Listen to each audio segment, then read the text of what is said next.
আসসালামু আলাইকুম প্রিয় বন্ধুরা, আজকে আপনাদের সাথে একটা কথা শেয়ার করব। অবশ্যই ভিডিওটা না টাইনা দেখবেন। শেয়ারটার দরকার নেই, শুনেন না, গান বাজনা শুনেন না, গান ছবি এগুলো তো শুনেন, দেখেন বা শুনেন, কথাটা শুনেন। এই যে সিটটা আছে না, এই সিটে একটা ছেলে থাকে নেপালি, আর আমি ওই সিটে থাকি, আমার পাশে আরেকটা থাকে নোয়াখালী। তো এই নেপালি, এর নাম হচ্ছে আরিফ, হ্যার একটা ভাই আছে আপনার রিয়াদে, যে দালালে আনছে, অর্থাৎ যার মাধ্যমে আনছে, আজকে 11 মাস কোনো আকামা বানিয়ে দেয় না, বেতন দেয় না, কিছু দেয় না, খুব কষ্টে রাখতেছে। সে ফোন দিছে তাদের দেশ নেপালের দূতাবাসে, ফোন দেওয়া মাত্র রকেটের গতিতে, রকেট রকেটের গতিতে কাজ শুরু হয়ে গেছে। এখন যার দোকান আইছে তাকে বলছে, হয়তো তুমি লোক রাখো, নাহলে আকামা বানাইয়া আমার লোককে বৈধভাবে দেশে ফিরাও। আর আমরা বাঙালি হলে কি হইতো, একজেট লাগিয়ে যাওয়া লাগতো, পুলিশ ধরে যাওয়া লাগতো। মানে আরব কান্ট্রিতে, বিশ্বের মিডল ইস্টের ভিতরে এই বাঙালির একটা অবহেলিত প্রবাসী, তাদের কোনো মূল্য নেই। কীভাবে মূল্য থাকবে? আমাদের বাংলাদেশটা তো একটা দালালের দেশ। বাংলাদেশ মানে দালাল, পাকিস্তানের দালাল, সাদা সাম্রাট দালাল, ভারতের দালাল। হ্যাঁ, স্বাধীনতা বিরোধী শক্তি বাংলাদেশে বসবাস করে।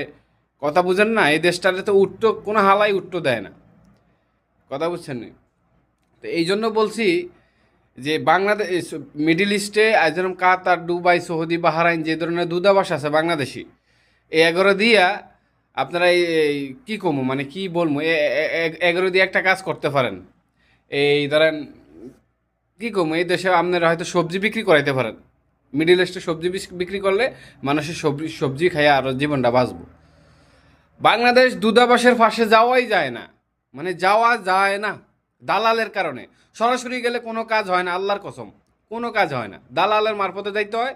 ওই ওই এজেন্সির, মানে ওই দূতাবাসের অনুমতি নিয়ে, অর্থাৎ দূতাবাসের পাশাপাশি একটা এজেন্সি খুললা বইয়ে অমুক টাবলস, অমুক টাবলস, অমুক টাবলস, ওই টাবলসে গোয়ামাইরা প্রবাসীকে টিয়া খায়ালায়।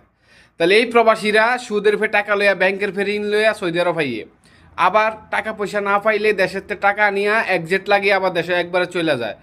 আবার এই প্রবাসীদের কি সেবা দেয় বাংলাদেশে, কি সেবা দেয়? কসম আল্লাহর, কসম আল্লাহর, কসম আল্লাহর, যদি প্রবাসে না আসতাম, প্রবাসীদের দুঃখ কষ্ট বুঝতাম না। ঠিক আছে? এখন আপনি বলতে পারেন, ভাই বাংলাদেশ ছোট একটা দেশ, সব দেশের লগে মিলে যায়, হ্যাঁ ঠিক আছে মানি। সিঙ্গাপুর কত দেশ, সিঙ্গাপুর, মালয়েশিয়া ছোট্ট দেশ, তারা উন্নত হয় না? তাদের দেশে দালাল নাই, রাজাকার নাই, তাদের দেশে ধর্ম ব্যবসায়ী নাই, সেকুলার নাই, আমগো দেশও আছে। এই জন্য আমগো প্রবাসীদের এই অবস্থা। সৌদি আরবে হাজার হাজার হাজার হাজার প্রবাসী অবৈধ, হাজার হাজার হাজার হাজার প্রবাসী অবৈধ, ফাঁসি দিয়ে মরে যায়, আত্মহত্যা করে মরে যায়, গুম করে, মানে কি বলবো, বলার কিছু নাই।